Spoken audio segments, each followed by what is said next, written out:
이거는 이런 거고, 몇 가지만 이제 간단히 속지 않도록 갑이자 임야 소유자고, 요 우리 이제 부모님이 돌아가셨다. 그럼 우리 대한민국의 종래 이제 관습법이라고 하는 것이, 부모님이 돌아가시면 봉본을 큼지막이 씌워서 예도를 하고 이게 관습이 되라, 그 이야기죠. 그래서 이제 우리 자기 부모님 묘를 가부임야에다가 설치를 했다. 이랬을 경우에 이제 이 분묘 설치한 자에게 분묘 기지, 요게 터기자니까 요 분묘가 틀 잡고 있는 부분, 토지, 요 기지 부분에 대해서 저번에도 잠깐 이야기했다시피 소유권 말고 지상권, 유사의 물건을 분묘 설치한 자에게 인정해주고, 이거를 분묘 기지권 그래. 그래서 저번 시간에 나왔던 것이, 여기 분묘 설치한 자가 기지 부분에서 점유하는 것은 자주점유가 타주점유가 이게 그래 나온 거이고, 이건 소유권이 아니라 지상권, 유사 물건을 취득하니까 무슨 점유다? 타주점유고. 그 다음에 이제 문제는 이 경우 이제 나무 임야에다가 분묘 설치한 따라서 언제나 분묘 기지권이 성립되는 건 아니고, 이거는 이제 우리 민법에는 규정이 안 되어 있고 간세법에서 인정되는 물건이기 때문에 어떤 경우에 이제 분묘 기지권이 성립되는가 하는 것은 판례 등을 통해서 우리가 분석할 수밖에 없는데, 판례는 대표적으로 다음 세 가지 경우에 분묘 설치한 자에게 분묘 기지권을 인정해줘. 첫째, 토지 소유자의 승낙이 있을 거예요. 승낙을 얻어서 분묘를 설치한 경우 오해하면 안 된다고 말이에요.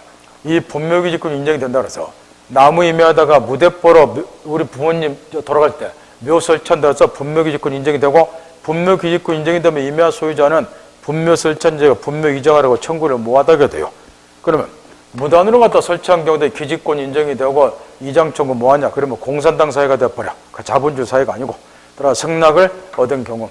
그 다음에 실무에서 이제 가장 중요한 두 번째 건데, 이것 때문에 이제 이 분묘 기지권이 민법이 아니라 중개사법 실무시험에서 이제 많이 물어보는 건데, 이게 이제 갑이라는 사람이 원래 이제 임야 소유자인데, 여기에 이제 임야니까 자기 부모님을 비롯한 조상님 묘가 한 5, 6개 있었다고 말할게요.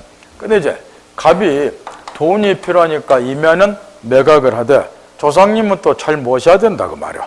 그래서 이제 임야를 매각을 하면서 분묘를 이장한다는 특약은 며칠 안 했어, 이렇게. 분묘를 이전한다는 특약은 며칠 안 하고 임야만 팔았다, 그 말이야. 그러면 이장한다는 특약을 며칠 안 했으니까 이제 소유권은 매수는 넘어갔겠죠. 그러면 결과적으로 갑의 조상님 묘는 나무 토지에 서 있는 셈이 되겠지만, 분묘를 이장한다는 특약을 맺은 바가 없기 때문에 이 분묘가 털을 잡고 있는 부분의 토지는 종전처럼 얘가 계속 사용한다는 취지가 여기에 내포되어 있겠죠. 이장한다는 특약을 맺지 않았으니까. 따라 그걸 존중을 해서 역으로 이 매도인에게 역으로 분묘 기지권이 인정이 돼요. 따라서 매수인은 왜 니네 조상님 이장 안 했어? 청구 뭐 한다 말아. 따라 중개 실무에서 임야 매매할 때 중개업자는 꼭 뭘 가르쳐 줘야 돼요. 임야는 항상 분묘가 있을 수밖에 없고, 요 분묘를 이전한다는 특약을 맺지 아니하면 매도인에게 역으로 분묘 기지권 인정이 된다, 이걸 설명을 해줘야 되고, 반드시. 그 다음에 세 번째로, 그야말로 토지 소유자 승낙 없이 무단으로 나무 임야에다가 분묘를 설치했다. 무단으로. 이런 경우는 일단은 분묘 기지권 인정이 안 되겠지만, 저번에 시효 취득할 때 여러분 주식인 것처럼 소유권 이외의 기타 재산권도 시효 취득이 가능한데, 두 가지 거는 꼭 신경 쓰라고 그랬죠. 지금 여기 나와 있는 뭐하고? 분묘 기지권하고 이따 뒤에 나올 지역권, 두 개는 신경 쓰는데 신신당부해서 이유도 가르쳐주고. 지역권은 왜요? 모든 지역권이 시효 취득 가능한 게 아니고 계속되고 회원된 지역권만 시효 취득 가능하니까 이 두 개는 시험에서 물음과 신경 쓰는데 신신당부해서 소유권이 기타 재산권에서.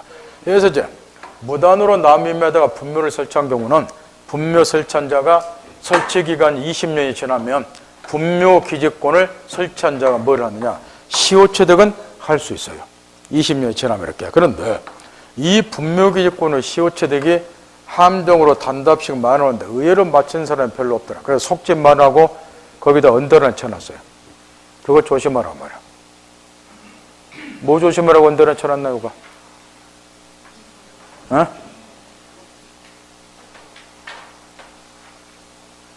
분묘 기지권 시효 취득할 때 소유사 필요 없고 공부를 얼마나 안 하고 책을 안 읽고 오든가 어디 한지도 모르고 헤매고 앉아.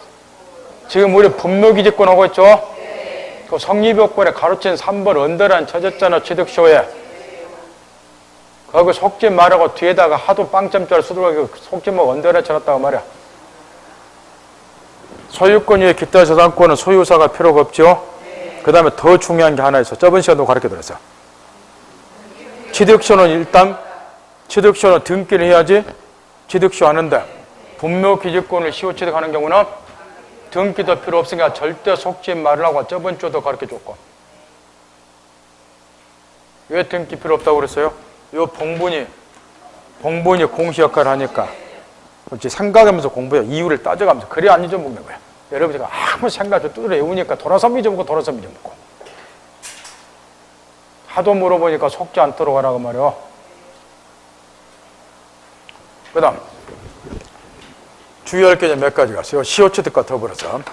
지금 이제 종래 판례하면은 나무 임야다가 무단으로 이렇게 분묘를 설치하면 20년이 지났다. 그럼 분묘 설치한 자가 분묘 기주권을 시효취득한다. 판례가 지금 이렇게 나와 있다고 말이에요. 그런데 이제 문제가 뭐냐? 여러분들 중개사법 실무 시간에 이런 것들 실무 시험에서 4년마다 나온다는 거예요. 실무 시간에 분묘 기주권 이런 판례도 이제 공부를 하겠지만, 그 다음에 2001년 1월 13일이죠. 2001년 1월 13일부터 화장 문화를 정착시키기 위해서 뭔 법이 하나 시행이 되고 있어요. 그게 이제 장사 등에 관한 법률이에요. 그러면 동법에 의하면 나무 임야다가 무단으로 분묘를 설치한 자는 일체 분묘에 대한 권리를 주장할 수 없도록 되어 있어요. 그러면 이 규정으로 미뤄볼 때 장사에 관한 법률에 의했을 때 나무 임야다가 무단으로 분묘 설치하면 분묘에 관한 일체의 권리를 얘가 주장을 못하기 때문에 이 법의 취지로 미뤄볼 때 이제는 더 이상 분묘기지권은 무엇도 인정할 수는 없다는 거. 시효취득도. 따라서 이제 견해들은 있지만 민법 학자들도 이 법의 시행치를 미뤄볼 때 이제는 더 이상 나무 임야다가 무단으로 분묘 설치한 경우는 시효취득을 인정해서는 안 된다. 요게 다수 학자들의 견해예요. 판례는 아직 없고. 뭔 말 알겠어요? 그 대신 이제 왜 이 분묘기지권의 시효취득이 지금도 시험에 나오느냐 이유가 있어요. 지금 요 법률의 시행, 그래서 날짜를 써놓은 건데 2001년 1월 13일부터 장사 등에 관한 법률이 시행이 되고 있어요. 그러면 동법은 원칙이 시행일 이후에 설치된 분묘에 관해서만 이 법이 적용이 돼요.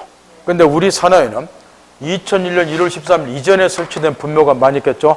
이런 분묘에 대해서는 여전히 뭐가 인정이 된다는 거. 시효취득 인정이 돼. 그러니까 이 판례를 무시하면 안 되고, 그래서 지금도 시험은 나온다 그 말이요. 그러자 이런 관계는 좀 이해를 하고 있어야 되고, 그런 다음에 이제 나머지 권리의 내용은 분묘기지권이 뭔지 알았으면 그 언더라인 친구를 이줄해서 집에서 읽어보면 되고, 특히 가로친 3번은 절대 속지 않도록 해야 돼요. 분묘기지권을 시효취득하는 경우에 지로지급 의무도 없어요. 왜냐 그러면 지상권 자체가 원래 무상으로 설정이 가능하기 때문에 그런 거는 꼭 읽어야 되고, 그 다음에 뒤에 넘기세요. 지금부터 이제 온갖 정신을 다 집중을 해야 되는데, 여기 분묘기지권까지는 설사 이해를 못한다 하더라도 책을 여러 번 읽게 되면은 나온 거 지금까지 가르쳐 다 맞춰요. 이해 설사 못한다 하더라도 외워서라도. 그러나 이제 간섭법상의 법정이상권은 외운다고 될 문제가 아니고, 이에 관한 판례가 워낙에 발달했고, 책에 보면 지금 판례가 잔뜩 쓰여서 뒷페이지까지 여기 쓰는 판례의 99%는 다 이미 출제가 된 판례들이에요. 여러분 시험에. 그리고 뭐가 이렇게 많이 안 많아. 이 위에 것도 출제된 게 있는데 출제는 됐으나 덜 중요한 건 여기 수록을 안 한 거예요. 그러니까 여기 있는 걸 완벽하게 이해해서 정리하고 가야 되고, 시험장에 그 위에 것도 알아야 돼요. 근데 그 위에 거는 여기 있는 걸 알면 이해할 수 있으니까 설명 여기도 안 써놓은 거고. 따라서 여기 이제 관습법상의 법정이상권은 이해가 되면 아주 편하지만 이해가 안 되면 이것 때문에 머리통 깨져버리고, 머리통 깨지고 싶은 사람은 차라리 한 문제 포기하는 게 낫고, 내가 할 수 있는 거 신경 쓰는 게 더 나으니까 점수 따기는. 먼저 관습법상의 법정이상권은 스토리가 이런 거예요. 스토리가 지금 토지하고 건물이 집중해서 드려야 돼요. 동일인의 갑소예요.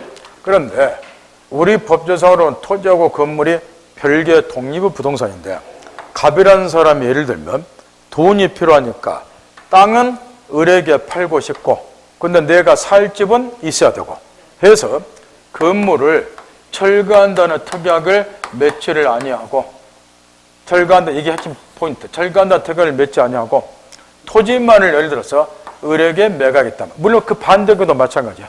토지는 내가 갖고 건물만 팔아도 되고 그러면 매매 결과 건물은 갑에게 토지는 을에게 소유자가 달라졌어요. 그러면 결과적으로 건물이 나무 토지에 서 있는 셈이 되니까 원래대로라면 토지 소유자가 건물 소유자에게 철거 청구를 해야 되겠지만 문제는 요게 문제란 말.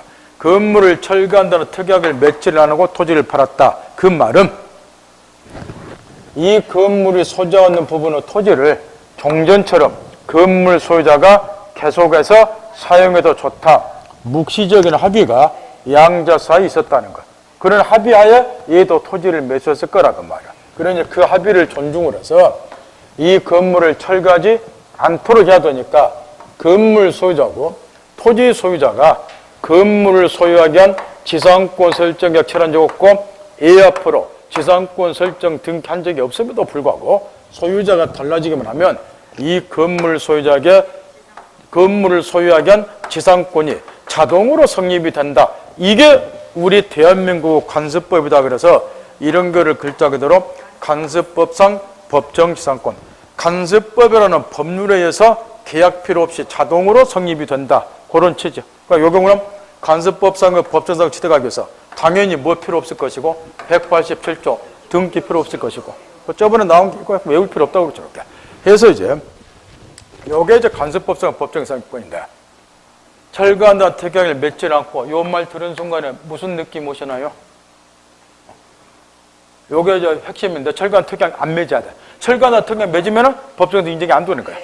요 말 들은 순간에 뭐가 떠오르시나요? 분묘기지권 원리하고 똑같다고 말이야. 아까 분묘기지권에서 실무에서 제일 중요한 거 분묘를 이정한다는 특약을 맺지 아니하고 그 원리하고 똑같아. 법은 원리가 다 똑같아. 그 똑같은 걸 가르치는 저는 미쳐보고 싶은데 그 똑같은 걸 이해 못하는 여러분은 더 미치고 싶고 날이면 날마다 새로운 것이 나오니까 똑같은 거예요. 이해했나요? 네. 그런 다음에 이제 요게 이제 간섭법상의 법정지상권인데 문제가 좀 있다는 거예요. 이게 민법에는 전혀 규정이 안 돼 있어요. 글자 그대로 간섭법에서 인정이 되다 보니까 따라서 어떤 요건을 갖춰야지 간섭법상의 법정에서 성립하는가? 성립 요건.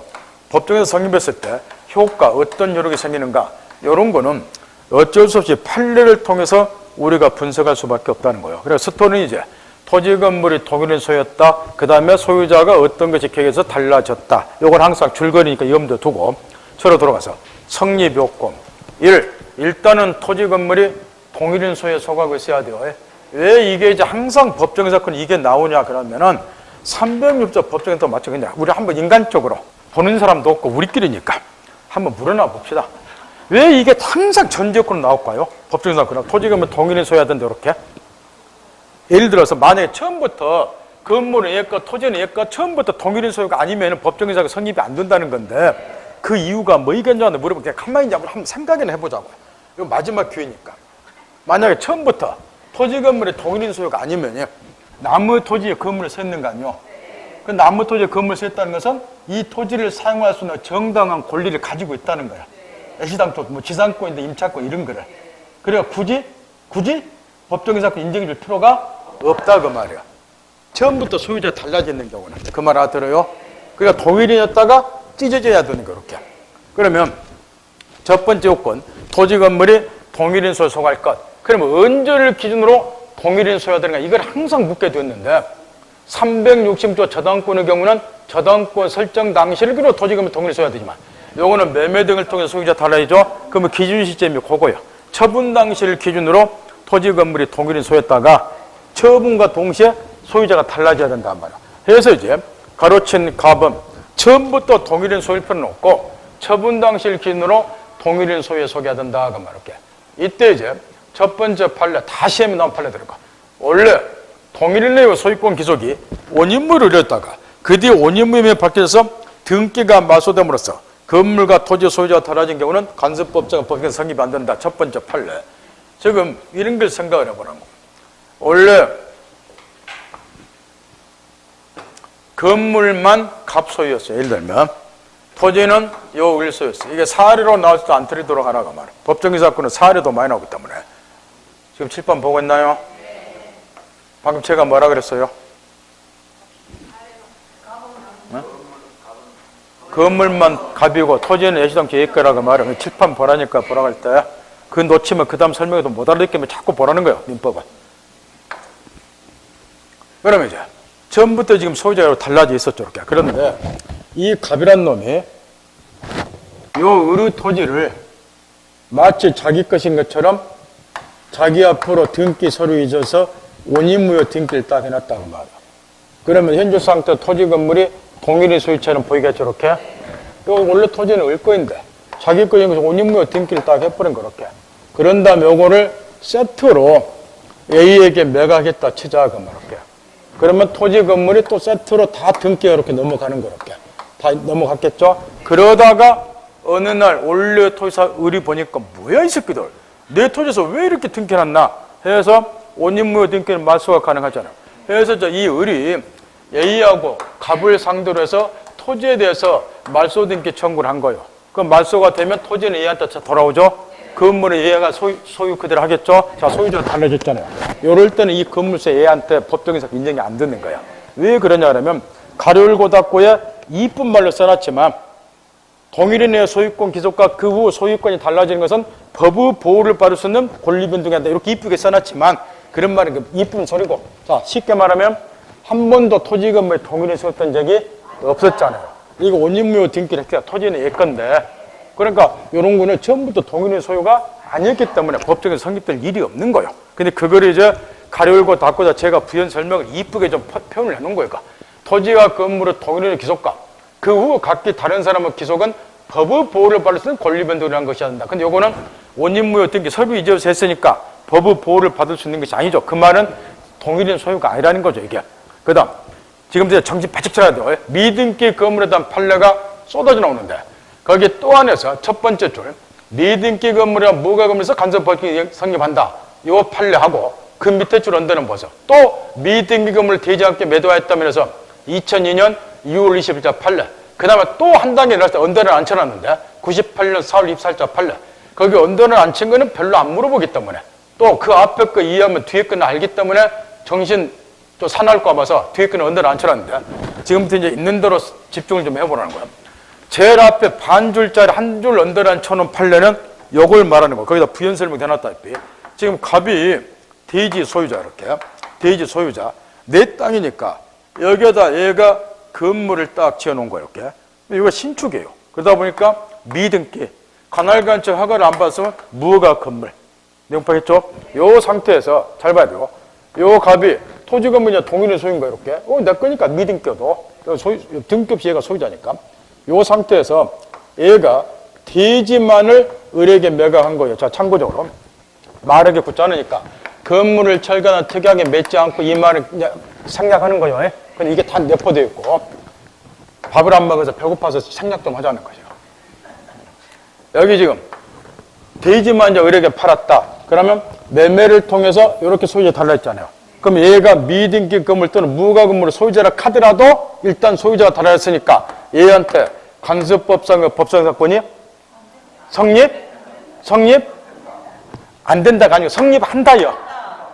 동일인 소유자 찢어졌잖아. 그러니까 이게 미등기 무가 건물에도 A한테 법정기사건 인정이 된다는 거예요.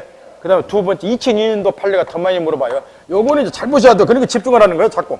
방금은 요것만 판 거예요. 이렇게 첫 번째 판례는. 근데 두 번째 2002년은 세트로 매각한 거야. 요 상태에서 대지하고 미등기 건물을 요게 제일 많이 물어요. 요즘에. 대지하고 미등기 건물 일체로 매각.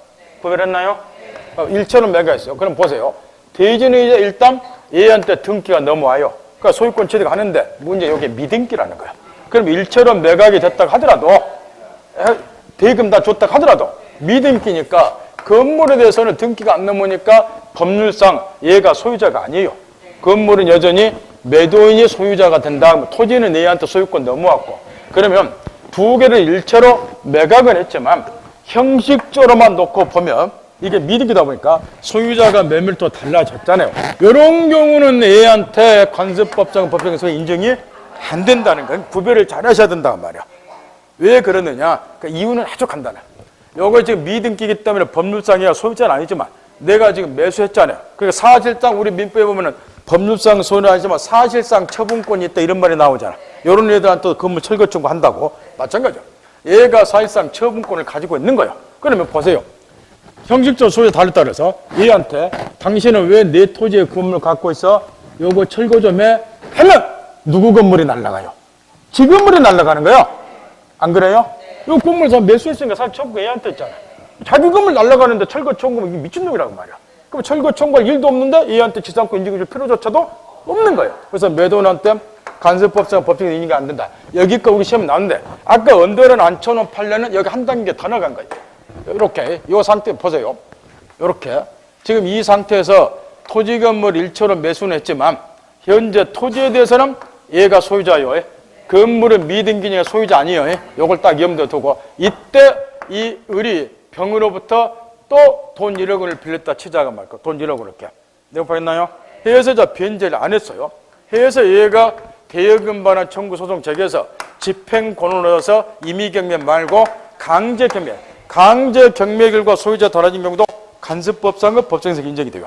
해외세자 얘가 경매를 당연히 건물에 대해서는 안 되겠죠? 얘가 아니니까. 토지만을 경매를 딱 했어요. 해서 토지를 A가 낙찰을 받았다. 그러면 강제 경매 결과 토지는 A에게, 건물은 그대로 A한테, 사실상 A한테 요때 묻는 경우고요. 요 매수인, 건물에 대한 사실상 처분권 있는 A한테 간섭법상의 법정에서 인정되는가? 요거 묻는 거야. 안 됩니다. 그 이야기고. 왜냐? 요 경우에 이따가 바로 가르쳐 주겠지만 옛날은 이 강제 경매의 경우 토지 건물이 경락 당시를 기준으로 동일인 소유면은 이 건물 소유자에게 법정에서 인정이 된다. 이런 입장인데 여기 판례가 바뀌었어요. 압류, 가압류 시점을 기준으로 해서 동일인 소유를 따져야 된다고. 그 동일인 소유 아니잖아요. 지금 일체로 매수를 했어. 사실상 처분권이 매수는 의뢰겠다 하더라도 현재 동일인 소유는 아니라는 거야.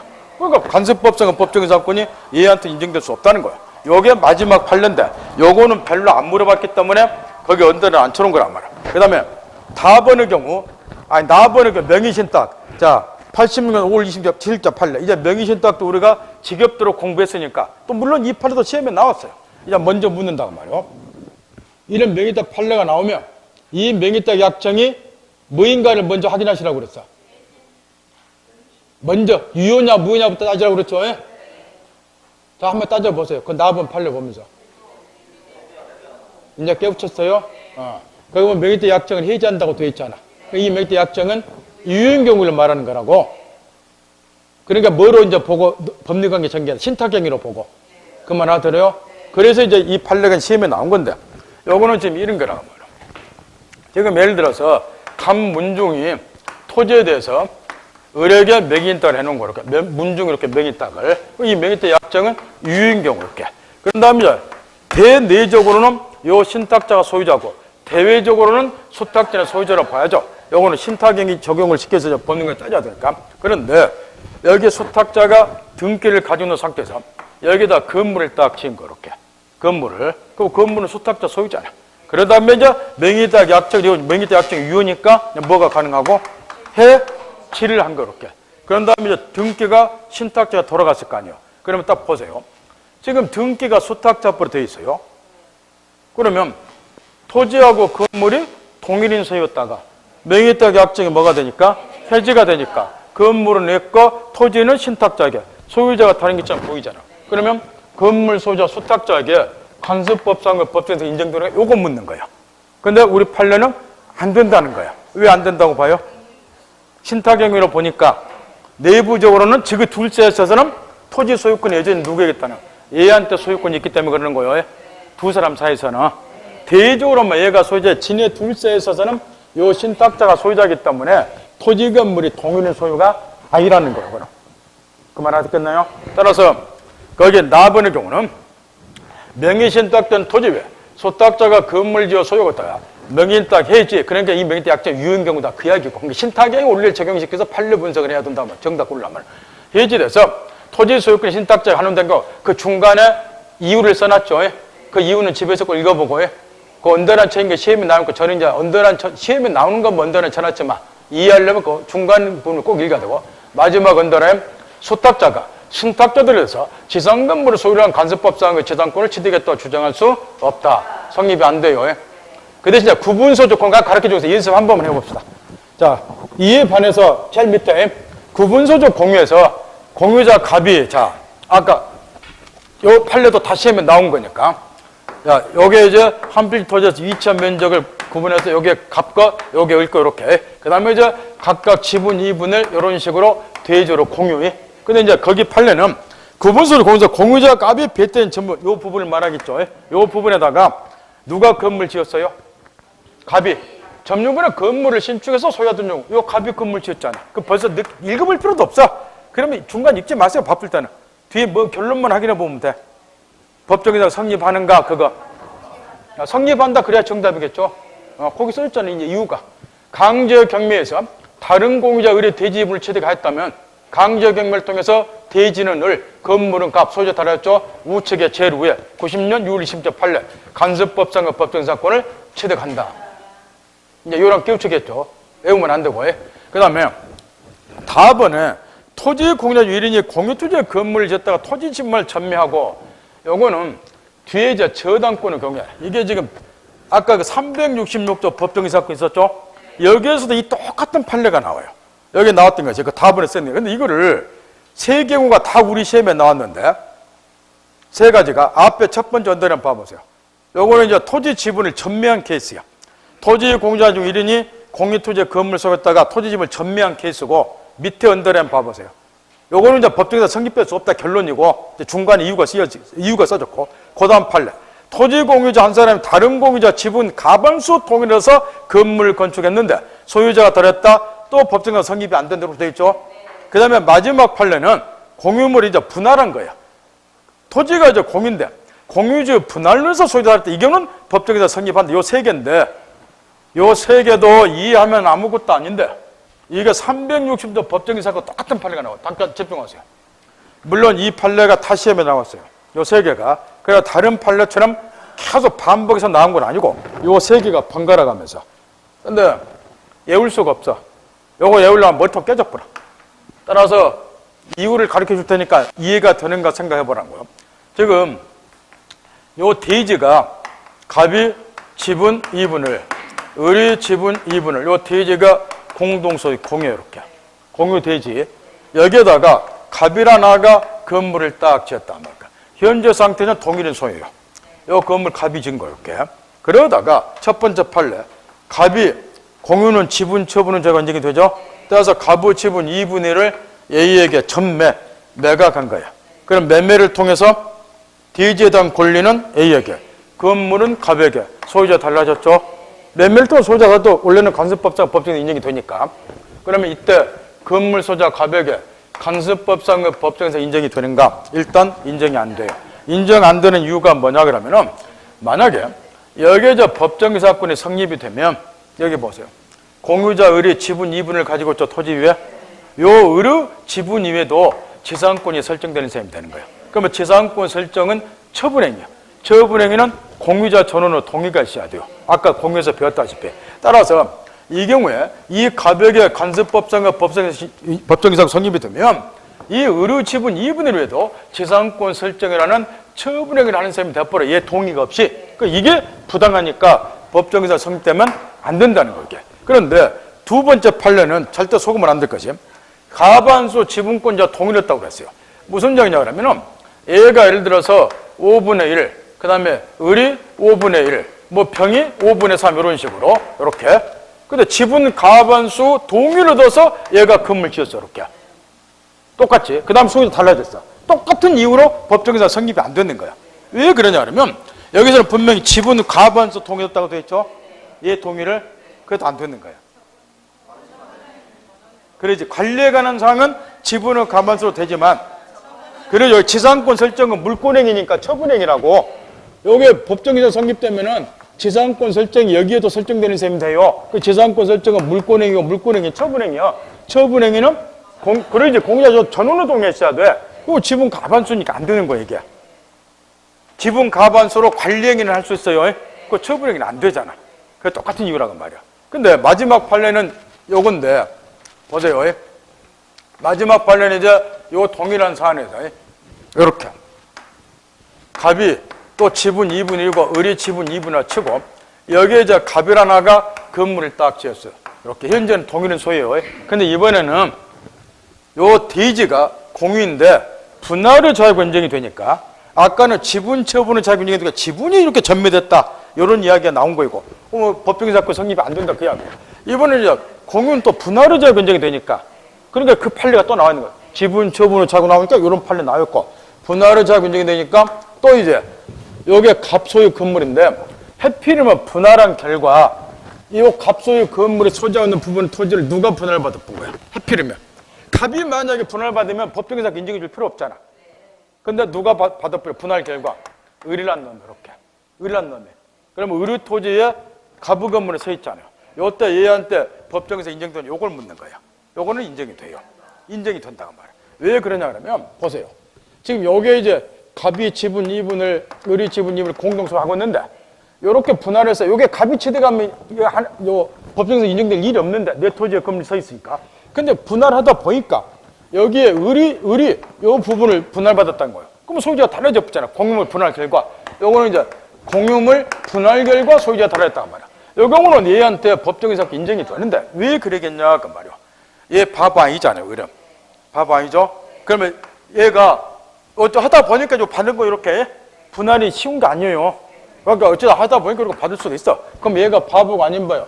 뭐 하다 보니까는 내가 받았는데 여기에 당신 건물이 있어 보네? 그럼 나 이 땅 사용 못 하는데? 그러면 요 갑이라는 애 또 뭐라 그래요? 보통만 엉덩이 똑똑 뚫어줘야 돼. 그러면 조금 더 내가 여기서 이해관계 조절 조금 더 띄워줄게 이렇게 이런 식으로 이해관계를 미리 조절하는 거야. 분할 과정에서. 얘 밥 아니니까. 뭔 말 알아요? 그러니까 얘가 알았어. 조금 더 준다면 좀 봐. 이렇게 되는 거야 이게. 똥구멍을 사실 어루만져 준다고 말이야 얘가. 그 말 알아들어요? 그러니까 이해가 되면 이게 공짜 문제인데 집에 가서 이걸 염두에 두고 그러니까 지상권 설정은 처분행위야. 그러니까 지상권 설정이 되려면 전원을 동의했어야 된다고. 그걸 염두에 두고 그러니까 지분 감아서 동의 얻어서도 안 되는 거예요. 공부 한 개 알면 두 개 이해되죠? 그게 얼마나 좋냐 그 말이야. 그래서 공부 자꾸 복습하는 거야. 우리가 배운 거 토대로서 그 다음 거 이해가 되니까 되는가 안 되는가 모르겠지만 이 대목에서 된다 치고 얼마나 좋냐 그 말이야. 그 다음 라반의 강제경매 요게 판례 변경돼서 3년 전부터 요거 나오고 있네요. 자 집중하세요. 지금 강제경매의 경우에도 간섭법상의 법정에서 인정이 돼요. 근데 이제 문제는 뭐냐 그러면은 토지 건물이 동일인 소유해야 된단 말이야. 그 동일인 소유인 시점이 언제냐 그 말이야. 요게 판례가 변경이 됐어요. 아까도 잠깐 한번 됐잖아요. 옛날에는 경락 당시를 기준으로 토지 건물이 동일인 소유해야 된다. 그러면 강제 경매일과 소유자 다를 때 건물 소유자에게 간섭법상과 법상을 성립한다. 이런 입장이었는데 앞에 언더라인 쳐졌죠? 라번에 강제 경매에서 토지와 재산 건물 소유자 다른 경우도 간섭법상과 법상을 성립한다. 임의 경매 말고 강제 경매의 경우에 그 다음 줄. 그런데 강제 경매의 경우 토지와 재산 건물이 동일에 소개하는 기준 시점이 언제냐?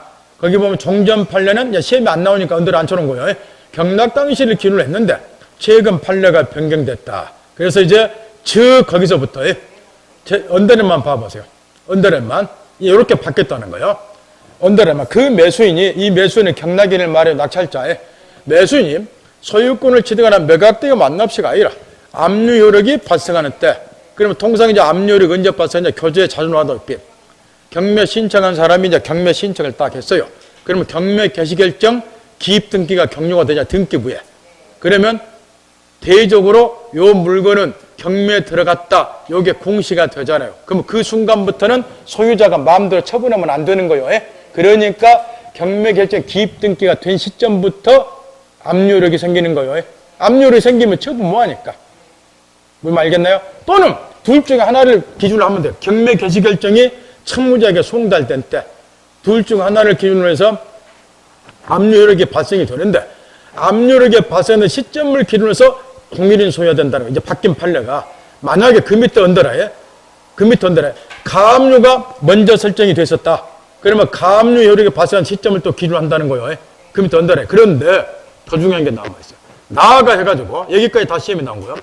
강제 경매의 목적이 된 토지 또는 지상 건물에 관해서 강제 경매를 위한 압류나 그 압류에 선행한 가압류가 있기 전에 저당권이 먼저 설정됐다가 그 후 강제 경매로서 저당권이 소멸하는 경우에는 요때도 이제 간섭법상의 법정에서 상기받는데 중간에 이제 이유를 써놨고 마지막 언더는 저당권 설정 당시를 기준으로 토지하고 건물이 동일을 소유하지 법정이사건이 성립된다. 이런 판례인데 지금부터 이제 집중을 좀 하라는 거. 지금 요렇게 여기 지금 현재 나대지라고 가정을 하자면 나대 맨 땅이 나대지. 요 상태에서 갑이 을에게 1억 원을 빌려주고 저당권을 설정받았어요. 요게 이제 사례로 여러분 시험에 2년 전에 나왔는데 요 마지막 판례까지 싸그리 다 나왔단 말이야. 나대지 맨 땅을 말해요. 맨 땅 위에 저당 설정만 1억을 빌려줬다고 말이야. 얘가 저당권 설정자, 채무자, 동시에 토지 소유자. 그러면 얘가 1억을 빌렸다 그 말은 맨 땅, 건물이 없는 상태에서 나대지 상태에서 담보 가치를 한 2억 정도로 파악을 했기 때문에 거기에 맞춰서 1억 빌려줬다 이런 이야기야. 얘가 또 이자 안 줄 수도 있으니까 그게 다 플러스 시켜 계산해야 되니까. 그러니까 이 상태에서 감 잡았죠? 자, 저당권 설정 당시를 기준으로 하면 건물이 없었죠. 그러다가 나중에 이제 자, 첫째 나대지 상태에서 저당권이 먼저 설정이 됐다. 그 다음에 두 번째 후에 이제 저당권 설정 후에 설정자가 이제 건물을 축조를 딱 한 거예요. 그 다음에 얘가 건물을 지은 거 이렇게 그 다음에 세 번째 다시 이제 얘가 돈이 필요하니까 병으로부터 또 돈 1억 원을 빌렸는데 1억 원을 얘한테는 저당권 등을 설정을 안 해줬어요. 흔히 말하는 일반 채권자예요. 얘는 저당권자고 구별했나요? 근데 이제 얘가 얘한테 돈을 안 갚길래 요 일반 채권자가 열받았다고 말이야. 해서 이제 얘 재산, 자 일단 토지를 경매 처분하자 해서 이제 대여금 반환 청구 소송 제기하고 승소 판결 확정된 결과 집행권을 얻어서 무슨 경매를 들어간 거죠. 강제 경매를 한 거예요. 뭐에 대해서? 토지에 대해서. 토지에 대해서 일단 경매 청구를 딱 한 거 이렇게 강제 경매. 그 결과 토지가 자 A에게 낙찰이 됐어 이렇게.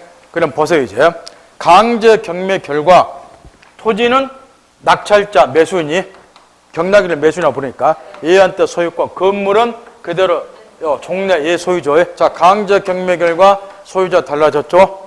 그러면 얘한테 간섭법상의 법정에서 인정되는가? 요거를 이제 따지라는 건데, 자, 먼저 바뀐 판례, 원칙 판례 하면은 언제를 기준으로 동일을 써야 된다. 압류나 가압류 시점을 기준으로 동일을 써야 되죠. 그럼 우선 그것만 생각해보자는 거. 얘가 이제 강제 경매하기 위해서 경매 신청했겠죠. 그러면 경매 개시결정 기입 등기가 토지 등기가 경료됐겠죠. 그럼 압류력이 생기죠. 자, 보세요. 압류력이 발생한 시점에서는 토지 건물이 동일인 소유였네, 아니었나요? 동일인 소유였죠. 동일인 소유였죠. 그러면 경매가 소유자 달라지면 얘한테 간섭법상의 법정 사건이 성립이 돼야 되겠죠. 이렇게 이제 정도를 골라야 되는데 문제는 함정이 있다. 요거는 압류력이 발생하기 전에 토지 위에 저당권이 먼저 설정이 됐다는 거. 요게 문제라고 말이야. 요럴 때는 아까 마지막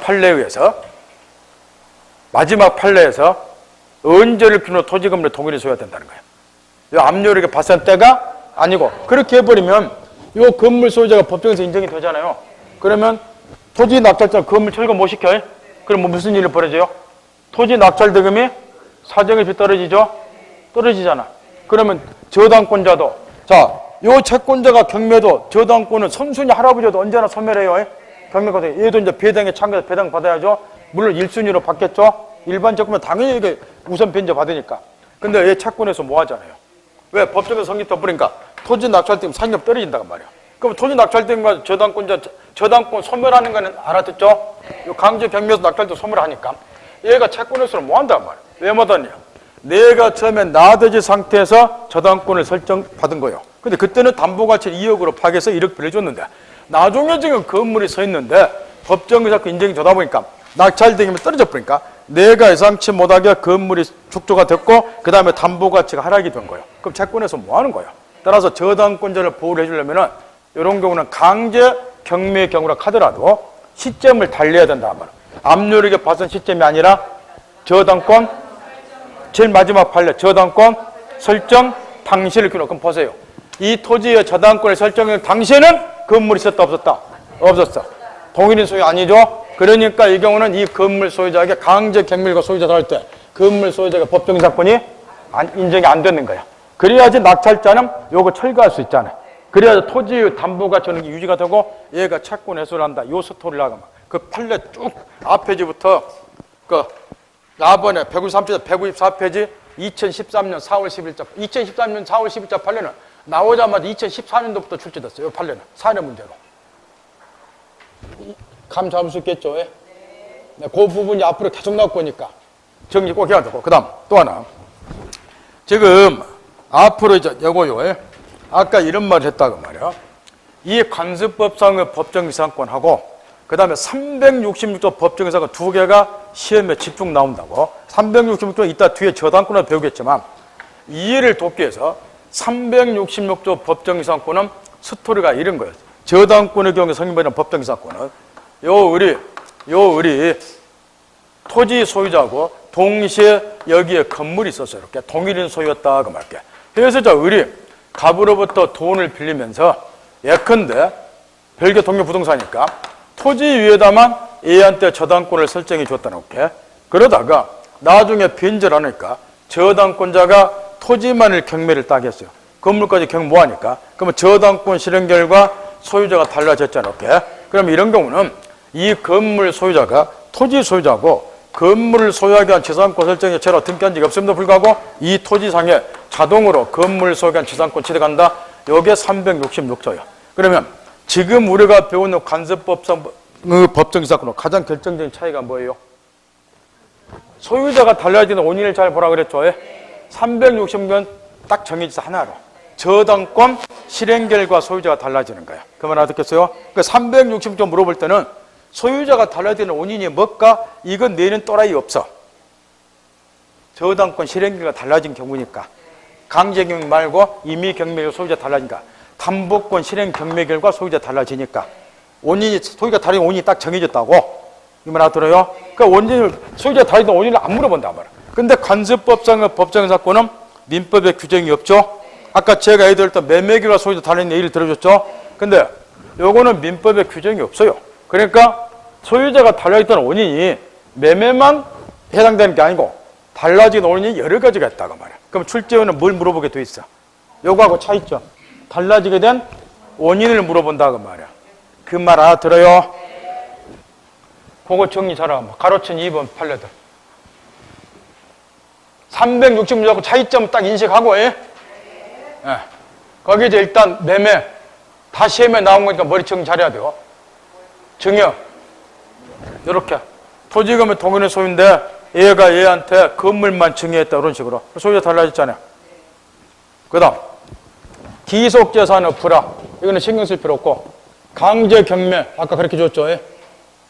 임의경매는 366조로 가지만 강제경매는 간습법상의 법정사건으로 가는 거예요. 같은 경매에도. 그 다음 국세증과 공매는 경매하고 똑같고 공유물 분할 요건 알겠죠 이제?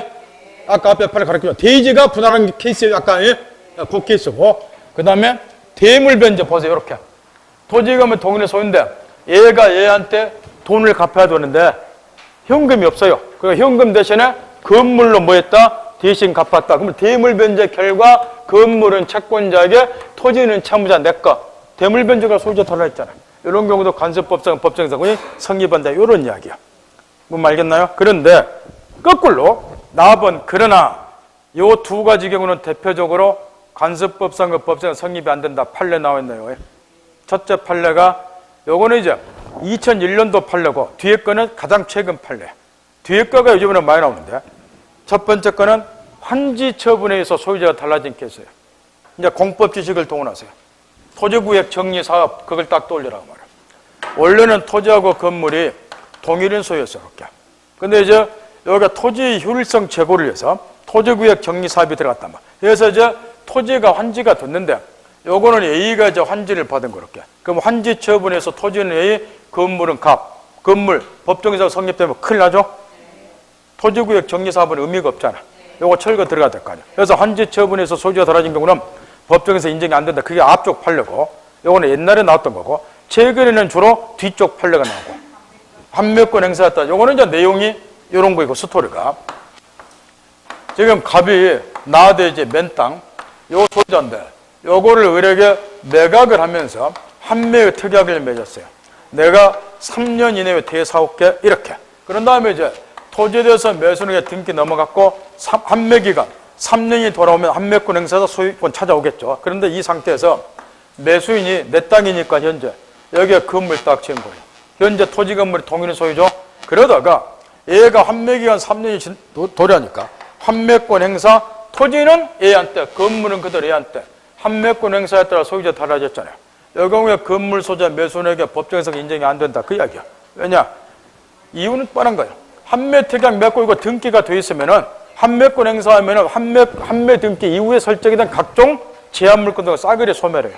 이건 나중에 건물 지어졌잖아요. 더 나아가서 A 입장에서는 한매 특약이 맺었기 때문에 내가 여기다 지금 내 땅이니까 건물 짓지만 나중에 얘가 한매권 행사 토지가 넘어가면 건물은 조만간 철거될 운명이다.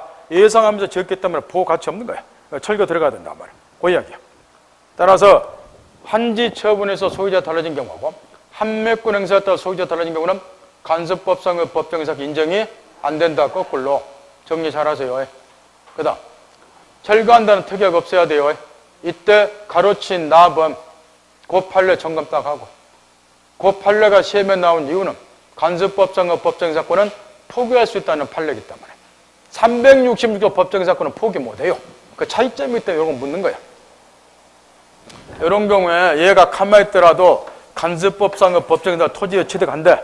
이 건물 소유하기에서 토지 소유자하고 이 토지를 빌려서는 임대차 계약처에서 임차권을 따로 취득했다 이 이야기야. 임차권 따로 취득했다 그 말은 이거 없어도 사실 되는데 취득했다 그 말은 법정이사권을 뭐 하겠다? 포기하겠다 그 이야기잖아요. 그래서 그 판례니까 지금 딱 하고 우측의 흐르기에서 잠깐 칠판 보세요. 이것도 둘로 나누어서 지겹도록 물어보니까 이건 366조 법정이사권과 똑같은 판례가 인정돼요. 지금 편의상 이 토지하고 건물이 이제 동일한 소유였다가 건물은 갑에게 토지는 을에게 소유권이 넘어갔다고 치고 해서 저 건물 소유자 갑이 일단 관습법상의 법정이사권을 취득했다고 가정하자면 건물 소유자 갑이 물론 얘는 이제 187조 본문에 따라서 지상권 등기 없이도 지상권 취득했겠죠. 그럼 일단은 이제 이렇게 둘로 나눠서 사고 먼저 토지 소유자는 을이에요. 그래서 이게 내 거니까 토지를 자유롭게 제3자 병의 양도 매각할 수 있겠죠. 그래서 토지에 대한 소유권이 병에 넘어갔을 때 건물 소유자는 지상권 등기 없이도 법정이사권을 가지고 토지 양순에게 대항할 수 있는가, 주장할 수 있는가. 만약에 대항할 수 없으면 얘는 얘한테 이제 토지를 내가 새로 매수해서 소유자니까 건물 철거하라. 그러면 철거해야 돼요. 그래서 묻는 건데 여기 저 법정이사권 원래 180조 법문에 따라서 등기 없이 지상권을 취득해요. 지상권은 물권으로서 절대권이고 따라서 얘는 등기 없이도 법정이사권을 가지고 토지 양순에 대항할 수 있으니까 토지 양수인은 얘한테 철거 청구 못하고 그래서 실무에서 요 두 사람 사이의 토지 매매를 중개할 때 중개업자가 특히 확인 설명 잘해야 되고 왜냐? 이 토지 외에 얘가 법정이사권 가지고 있다는 것이 등기부에 나와있다 안 나와있기 때문에 그래서 확인 설명 잘해야 되고 이거 확인 설명 잘못해서 돈 5억 물어준 우리 수강생도 있었으니까 돈 5억 날린 수강생이 있었단 말이야. 중개 잘못해서 중개업 아무나 하는 거 아니에요.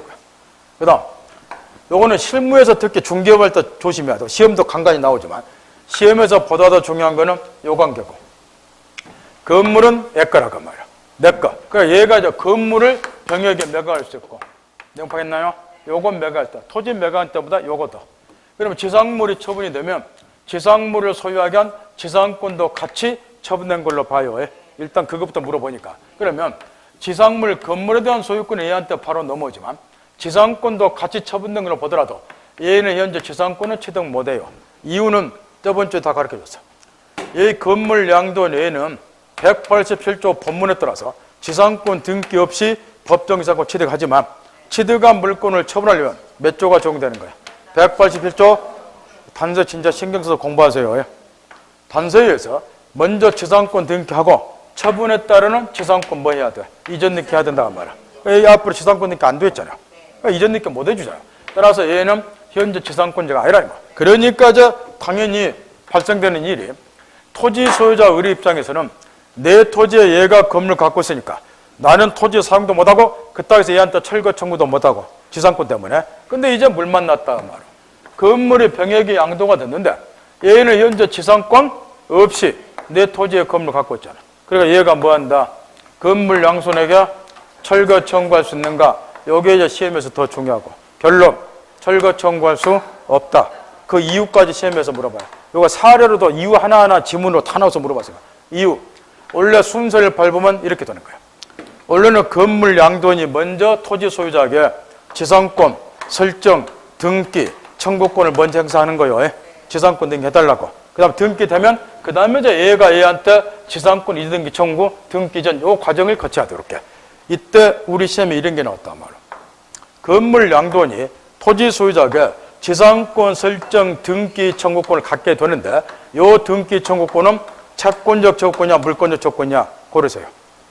이거 고르면 실력이 있고 제가 가르치는 원리를 이해했다는 거고 그래서 출제원이 물어봤다는 건데 요걸 지금 얀매로 지금 고르면 등기 청구권이 채권적 조건 물권 조건이 전혀 지금 이해 못하고 있다는 거야. 고르세요. 시험에 나왔어. 이 건물 양도인이 토지 소유자에게 지상권 설정 등기 조건 행사하는데 지상권 설정 바뀌어서 요 등기 조건은 채권 조건이냐 물권 조건이냐 그걸 우리 시험에서 물어봤다고 말이야. 야? 이해 못하고 있잖아 이게. 다시 이야기한다 말이야. 요 청구권이 그 바탕이 되는 권리가 채권이다. 그럼 채권으로부터 발생되는 채권적 조건이야. 그 바탕이 되는 권리가 물권이면 물권으로부터 도출되니까 물권적 조건이야. 그걸 깨우치라고 한다. 나 지금 3주째 이야기를 하고 있어. 무료 특강할 때부터.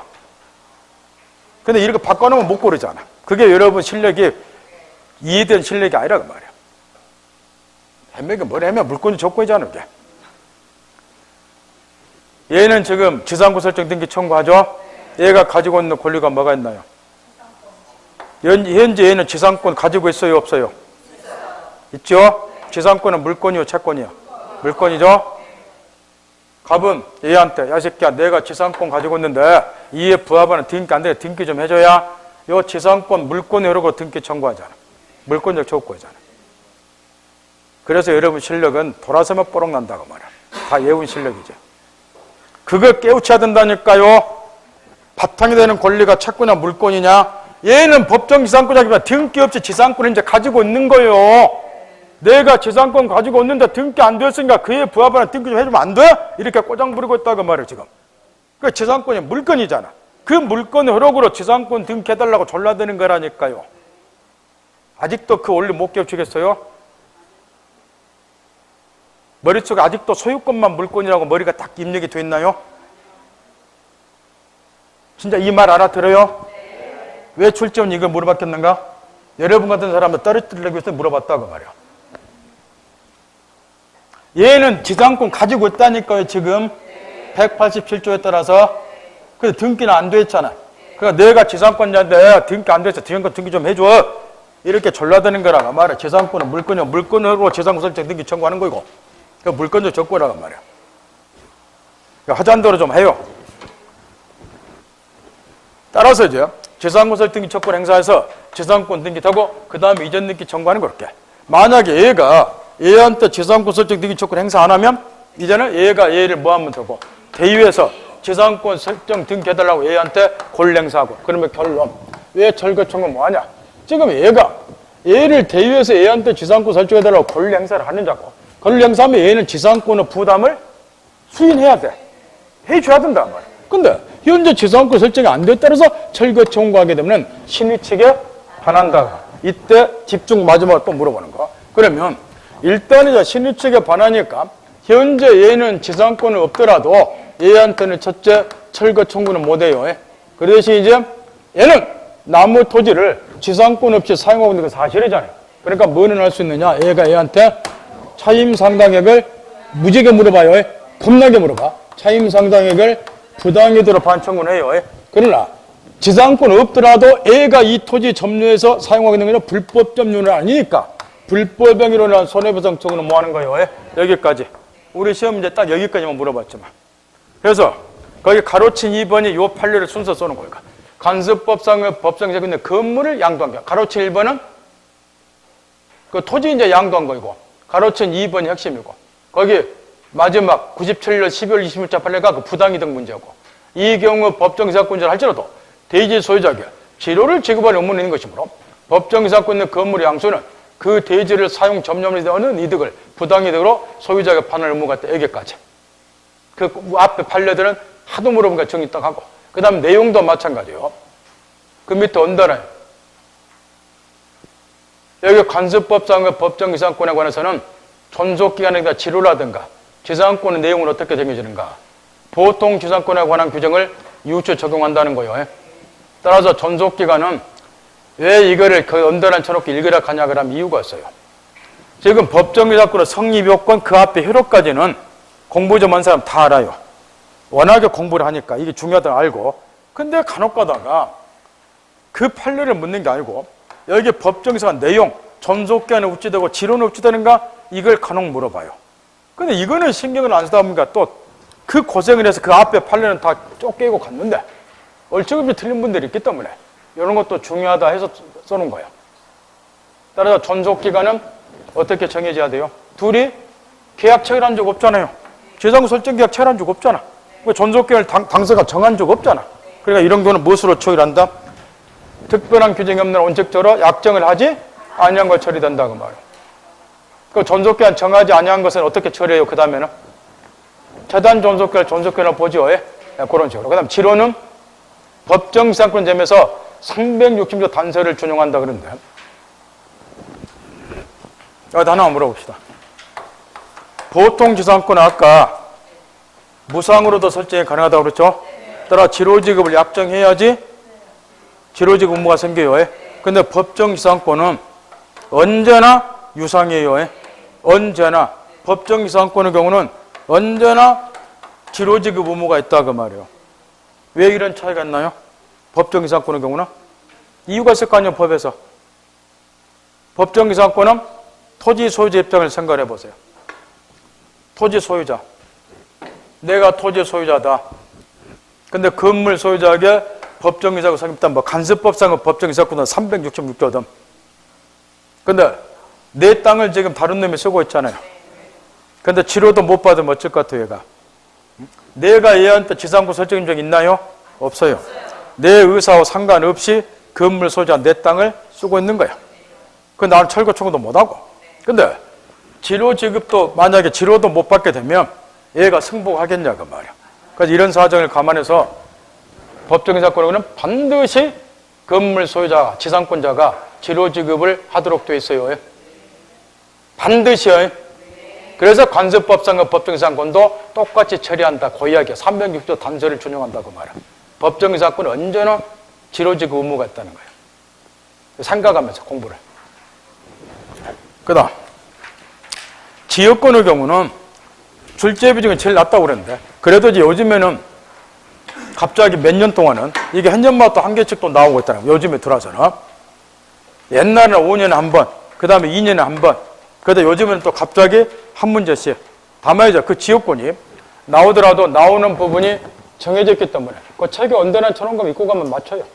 간혹 가다가 이제 그 기출문제 보면 지겹도록 똑같은 게 나와. 지역권은 한 문제는 꼭, 한 문제는 공짜라고 말이에요.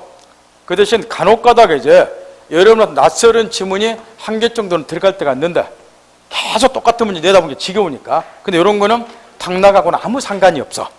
오지선당에서 지문 5개 다 알아야 이제 문제 푸는 거 아니잖아요.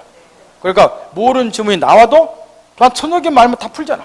따라서 여기 쓰여있는 언더라는 것만 읽어보면 혹시라도 간혹 가다가 지문이 이상 연락권이 한두 개 들어가도 문제 맞추는 데는 지장이 없다고 말이야. 다음에 떨어지면 핑계 대죠. 그것 때문에 떨어졌다고. 겁나게 웃겨불잖아. 맞추라고 내준 거는 못 맞추면서. 그런 핑계는 대지 마시고.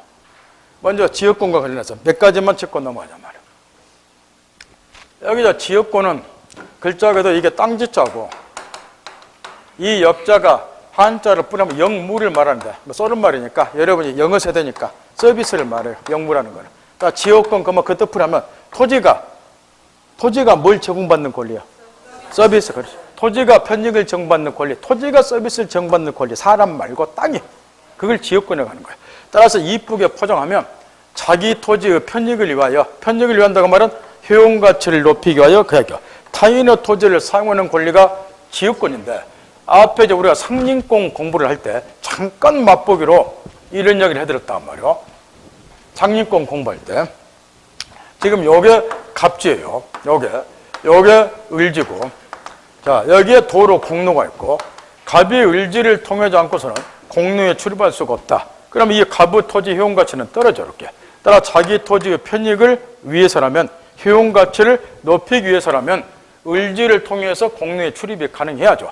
근데 요때 갑이 을지를 통하는 권리가 저번에 배운 상린권에서 나온 뭐이고 219조 주의 토지 통행권이나 상린권에서 통하는 방법이 있고, 이 경우는 갑이 을지를 통해서 계약 체결할 필요도 없고 등기도 필요도 없고, 상린권은 독립한 물권이 아니니까 법이 정한 요건만 갖추면 자동으로 이 통행권이 인정이 되고, 그런데 또 한편 얘가 을지를 통행하기 위해서 뭐 할 수도 있고, 지역권을 취득해서 통행하는 방법도 있고, 이때 이제 편익을 정받는 갑지 같은 것을 우리는 요역지라 그러고, 서비스를 필요로 하는 토지다 그 이야기야.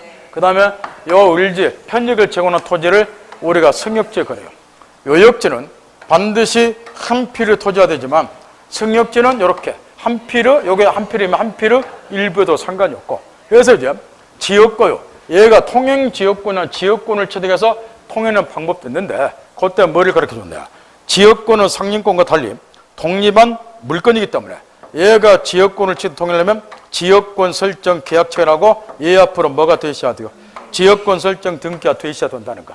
여기 필요하다고 말. 그래서 우리 실무에서는 우리나라 이런 맹지 같은 게 유달리 많은데, 맹지 같은 게 이 갑이 을지를 통행하는 방법은 둘 중에 어떤 거겠냐. 우리 시험범위에 들어간 것 중에 이 두 가지가 있을 건데 1번이다 2번이다.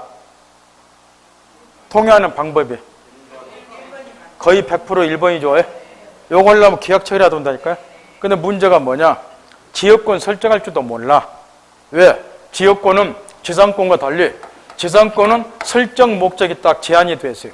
수목, 건물, 기타 공작물을 뭐 하기 위해서, 소유하기 위해서 이렇게 목적이 딱 제한이 됐는데, 지역권은 설정 목적에 제한이 없어요. 자기 토지의 편익을 위해서라면 목적 불문하고 지역권 다 설정해. 이 경우는 통행을 목적으로 지역권 설정했죠. 별로면 지역권들이 다 있어. 시간 없으니까 얘 못 들어주지만.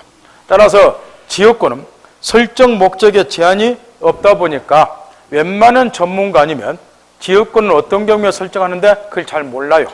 이럴 때 설정한다는 생각도 못해. 또 안다 하더라도 얘가 협조 안 해줘.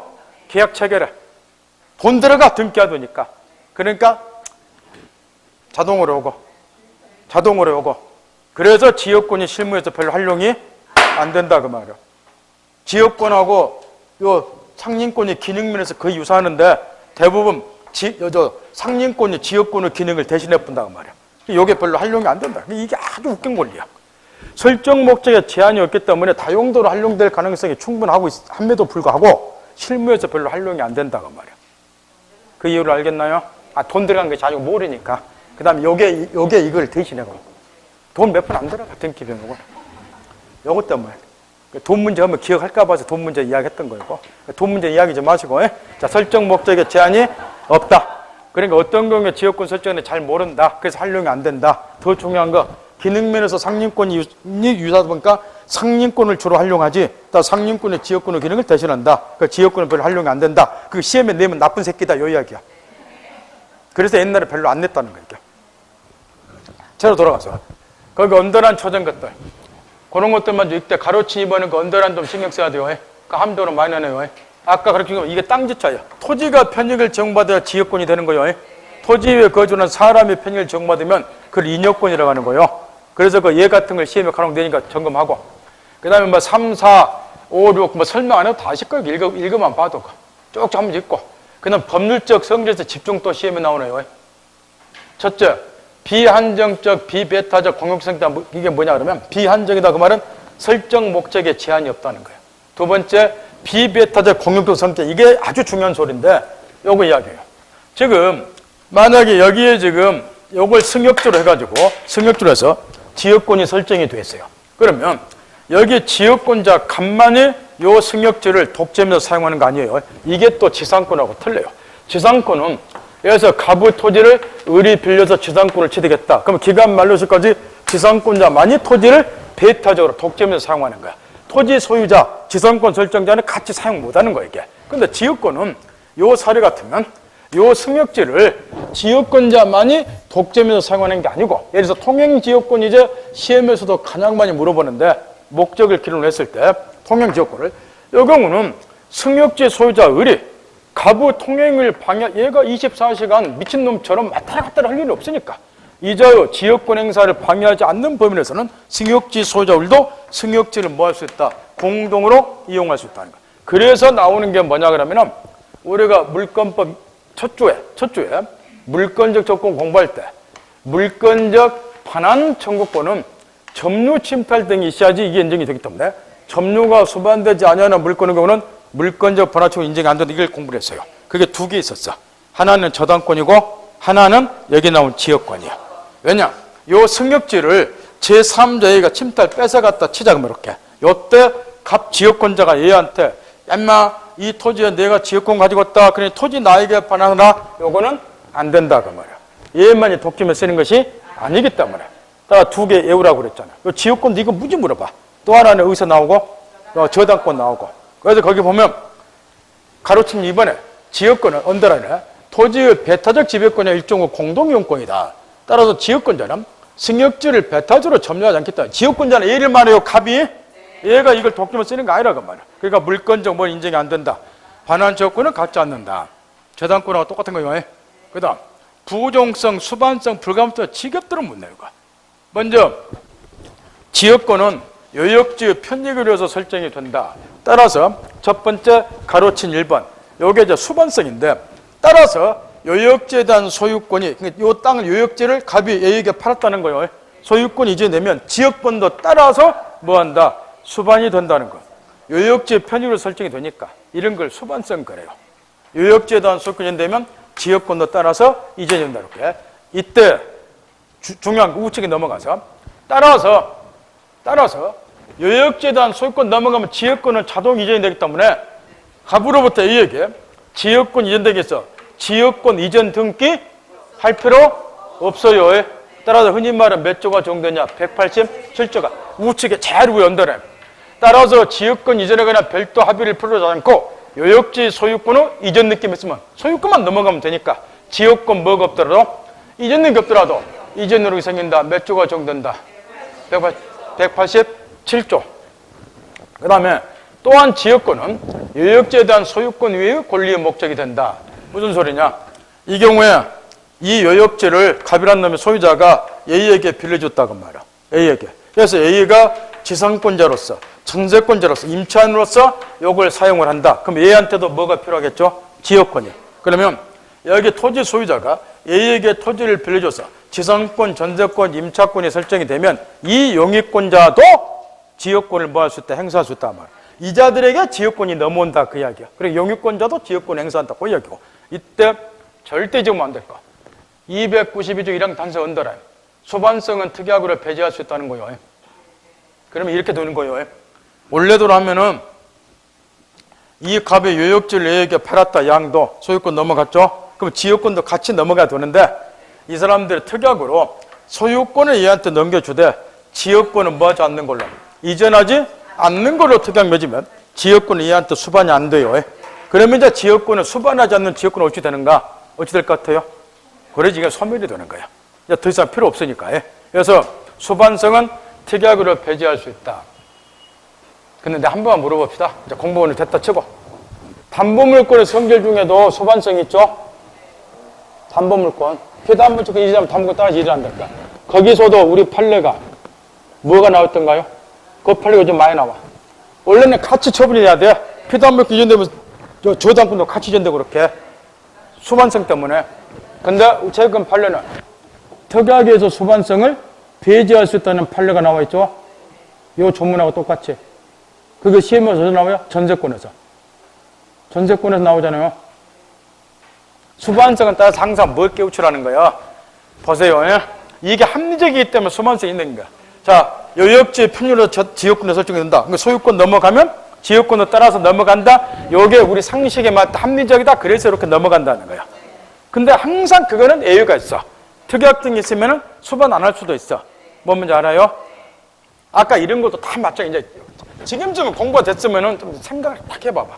이렇게.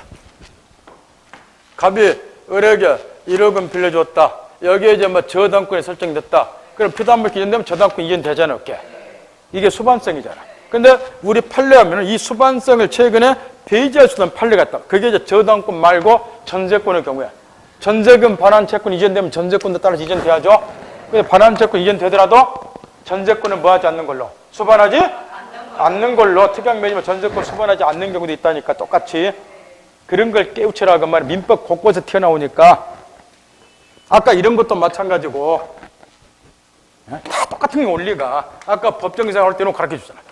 이 갑이 건물 소유자 법정이상권자. 지상물이 처분이 되면 이걸 소유가 뭣도 같이 처분된다. 법정에서 같이 처분된 걸 보는 것이 합리적이냐 같이 처분이 되는 그렇게. 이게 원칙이 아까 이야기인데. 근데 이것도 뭐가 가능하다? 그 앞에 분리 처분이 가능해. 분리가. 똑같이. 그게 요즘 시험에 많이 나온 거고. 그러니까 제가 뭘 가르쳐 주려고 하는지 알아들어요? 공부할 게 없는데. 왜 그렇게 뭐가 나온다고 예운다고 그렇게. 그 맨날 얼굴 찡찡거리고 다니는 건 모르겠어. 지금 저 얼굴이 좀 피어야 돼. 화사하니 뽀얗게. 이렇게 뽀얗게 좀 피어야 돼. 이렇게. 어차피 작년부터 지금까지 계속 이렇게 다녀. 꾸정꾸정하게.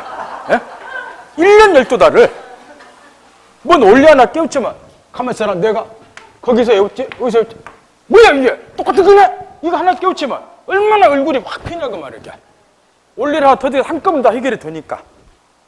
지금은 이제 그 정도 실력이 돼야 된다고 말이야. 이게 이렇게 해서가지고. 근데 이제 1년 12달 계속 찡찡거리고 다니니까. 바라보네. 우리도 고통스럽고 공부하는 여러분도 힘들고. 알아듣을까? 그 정도 합니다. 그 다음, 그 밑에 가로친 2번에 부종성. 이것도 지겹도록 조문 물어봐요. 따라서 요역지와 분리해서 지역권만을 따라 양도 못해요. 요거 구별하세요. 요거는 되고 요거는 안 되는 거예요. 여기 보세요. 잠깐. 계담은 하지 말고 요 갑의 요역지 소유자 동시에 지역권자. 자, 첫째, 방금 이런 걸 가지고 수반성에서 요역지가 양도됐다, 소유권 넘어갔다, 원칙 지역권도 수반한다. 그러니까 이거는 특약에서 배제할 수 있다. 따라서 요역지에 대한 소유권은 이전이 되더라도 지역권은 뭐하지 않는 거로 수반하지 않는 걸로 할 수도 있다. 방금 이게 수반성에서 가르쳐줬죠? 근데 부종성. 앞구절 읽어보세요. 지역권은 마찬가지 요역지의 편유로 설정이 되기 때문에 지역권만을 따로 뭐 할 수 없다는 거예요. 요역지와 분리해서 양도할 수 없다는 거예요. 요거 이 반대는 안 되는 거예요. 요역지는 얘가 소유권을 가지고 있는데 뭔만을 따로 양도하는 거예요? 지역권만 따로 떼서 양도하는 거 안 돼요. 뭔지 알아들어요? 소유권은 넘겨주면 지역권은 수반하지 않는 거로는 되나? 소유권은 내가 가지고 있으면서 지역권만 따로 판다든가 양도 이거는 안 된다고 말이야. 뭔 알겠나요? 그 다음 동일한 이유에서 다른 권리 목적으로도 안 돼요. 이 의미로 제일 많이 묻는 게 하나에서 단답식으로. 거기 뭐 담보제공으로 써놨죠?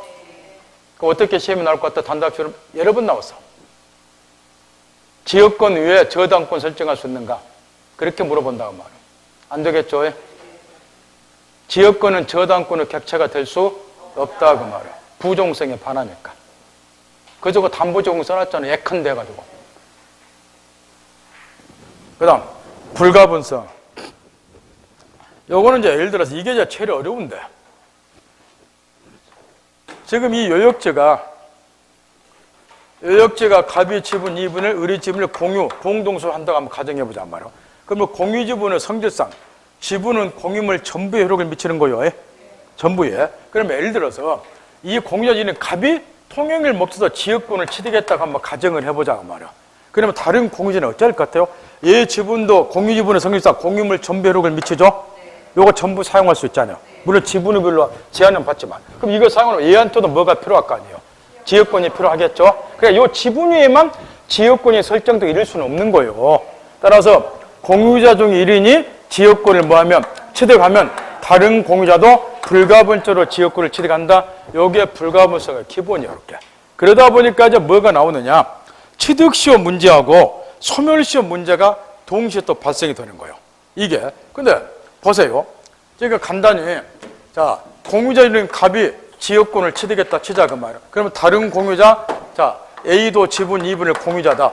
A도 지역권을 같이 불가분적으로 취득해야죠. 그러니까 어떤 문제가 생겼느냐? 우리가 저번에 취득시효 공부를 했으니까 취득시효를 한번 생각을 해보자는 거예요. 취득시효를 여기에 이제 공로가 있다 치고 자 얘네들이 자, 요역질 2분의 1씩 공동서 공유를 하고 있는데 지역권을 설정받지 못한 상태에서 요 승역지를 20년 이상 시효기간 20년이니까 통로를 개설한 다음에 20년 이상 통행한 사실이 있다. 그러면 통행 지역권을 얘네들의 시효 취득이 가능해요. 이렇게. 그러면 거꾸로 여기 승역지 소유자는 얘네들의 취득시효 모하도록 막아야죠.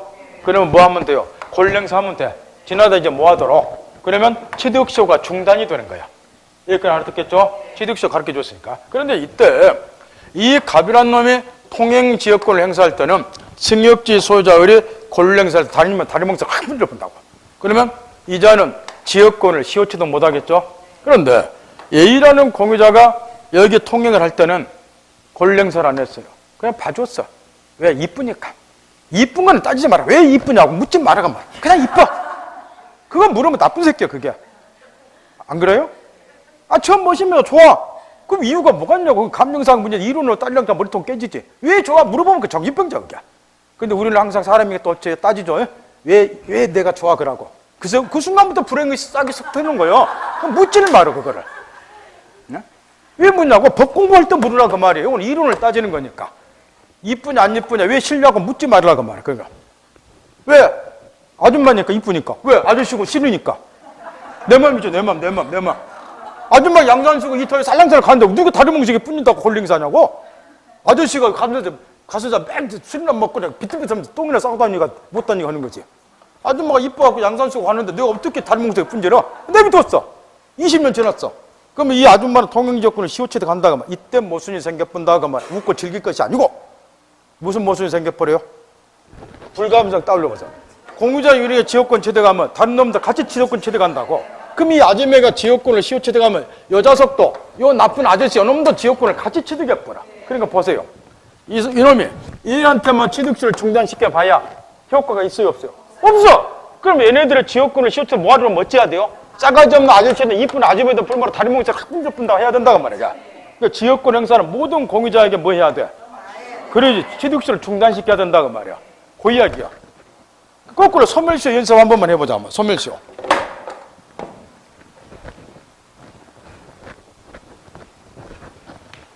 야, 소멸시효는 거꾸로 생각하면 돼. 소멸시효는.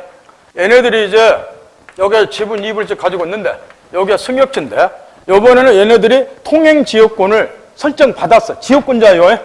계약자로 등기해서. 그럼 지역권은 용역물권이니까 시효기간 20년에 걸려요. 20년간 권리행사하면 소멸시효로 소멸이 된다고.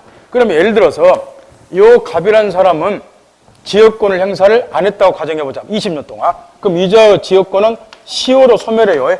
그런데 얘는 지역권 행사를 했어요. 그럼 이제 지역권은 시효로 소멸이 안 되겠죠? 그러면 봐보세요. 문제가 하나 생겨버려. 얘는 지역권을 행사를 했다. 그러면 소멸시효가 중단이 되니까 소멸시효가 이제 지역권은 시효로 소멸이 안 된다. 근데 얘는 권리행사 안 했다. 20년 지났다. 얘 지역권은 따라서 시효로 소멸이 됐다. 라고 가정하면 또 모순이 생겨버려. 뭐가 모순이요? 얘는 지역권 가지고 있잖아. 그러면 다시 불가분성해서 얘가 지역권을 또 취득해야 될 거 아니야. 이게 또 모순이 생기는 거라고. 그럼 어떻게 해야 될 것 같아요? 공유자 중 1인이 지역권을 행사해서 이자의 소멸시효가 중단이 되면 중단 효력은 얘 지역권도 소멸이 안 돼야지 논리가 맞을 거 아니에요. 그러니까 소멸시효 중단은 얘한테까지 효력을 미친다고 말. 그럼 얘가 권리행사하면 얘 지역권만 시효가 중단되는 게 아니고 얘 것도 같이 중단이 되는 거예요. 같이 소멸이 안 돼야 돼. 그런 이야기라고 말이야. 그 다음 지역권을 나머지는 읽어보고 시효 취득은 무지 물어봐요. 왜 물어본다고? 그 앞에 첫 줄 때문에 계속되고 표현된 지역권하면 시효 취득 가능하니까. 여기 계속 지역권은 권리 행사가 중단 없이 계속돼야 된다 그런 의미고, 표현 지역권은 외부에서 지역권의 존재를 인식할 수 있어야 된다는 거야. 그 대표적인 것이 통로를 개설하고 통행하는 통행지역권이야. 그래서 판례가 거기에 나와 있다고 말이야. 그러면 이런 경우 예를 들어서 이 갑이, 요 갑이 지역권을 취득 못한 상태에서 요 을지 여기에다 통로를 개설하고 20년간 통행한 사실이 있다. 그럼 얘가 이제 통행지역권을 시효 취득한다? 요 이야기인데 계속되고 표현된 지역권이니까 문제는 지역권을 시효 취득해서 핵심 요건이 하나가 있어요. 이 통로 개설을 반드시 요역지 소유자가 해야 돼요. 따라서 제3자가 통로 개설한 거를 얘가 무임승차권만 가지고는 지역권 시효 취득 못해요. 따라서 그 밑에 해설하는 거, 판례는 통행지역권을 시효 취득 요건으로 요역지 소유자 언더를 안친 부분, 타인의 토지를 20년간 통했다는 사실은 부족하고, 그 다음 줄 핵심, 요역지 소유자가 승역지 사항에 뭐 하시라? 통로를 개설해야 또 직접 해. 그런 다음에 승역지를 항시 사용한 상태가 245조에 규정된 기간은 그 앞에 나온 20년일 말이에요. 있어야 된다. 그 다음에 특히 통로 개설이 요역지 소유자 이루어지고, 마지막 것도 아주 중요해요. 마지막 언더는 판례를 읽으면서 무슨 생각이 떠오르시나요? 요역지 소유자겠다 사용권자만이 통행지역권 시효취득 할 수가, 불법 점유자는 시효취득 못한다. 이걸 읽으면서 뭐가 떠올라야 돼요? 이 비슷한 것을 여기서 한번 읽어보고 넘어온 적이 있어, 우리가. 상림권에서 주의토지 통행권에서 이와 똑같은 판례가 나왔죠. 주의토지 통행권에서. 여기 주의토지 통행권이 가벽 인정이 되려면 얘가 토지 사용권자가 되잖아. 소유자나 지상권자, 전세권 임차임. 그러니까 불법 점유자는 주의토지 통행권 상림권 취득 뭐한다. 이와 똑같은 판례가 상림권에서 나오잖아요. 거기서 나온 판례 이게 지역권도 마찬가지고. 그래서 그 지호취득 이 부분 넌다 지금 전부 다 읽어야 되고. 좀 쉬었다 가죠.